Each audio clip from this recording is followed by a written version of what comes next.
دشپې خوبونه د Facebook خوړل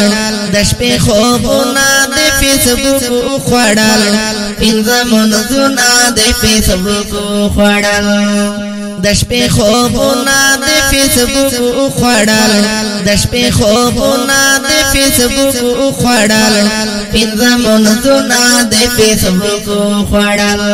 پنځه منځونه د Facebook خوړل ایک مشاہن کینہ رکھنے والا اور ایک قاتل و نفسن کسی کو قتل کرنے والا، ناحق قتل کرنے والا،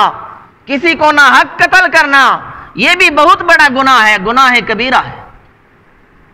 قرآن مجید میں ہے وَمَن يَقْتُلْ مُؤْمِنًا مُتَعَمِّدًا فَجَزَاؤُهُ جَہَنَّمَ، جو کسی مسلمان کو قصداً جان بوجھ کر قتل کرے تو اس کا بدلہ جہنم ہے، خالدن فیہا، وہ اس میں ہمیشہ کے لیے رہے گا۔ تو کسی مسلمان کو ناحق قتل کرنا بہت بڑا گناہ ہے، قاتل کی بھی اس رات میں بخشش نہیں ہو۔ روایات میں آتا ہے کہ مقتول آئے گا قیامت کے دن اس حال میں کہ اس کا سر اس کے دائیں یا بائیں ہاتھ میں ہوگا، ایک ہاتھ میں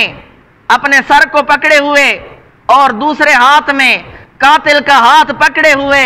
اللہ تعالیٰ کے عرش کے سامنے آئے گا، اس کی رگوں سے خون بہہ رہا ہوگا اور وہ عرض کرے گا کہ یا رب، اے میرے رب، اس سے آپ پوچھیں کہ فیما قتلنی، اس نے مجھے کیوں قتل کیا۔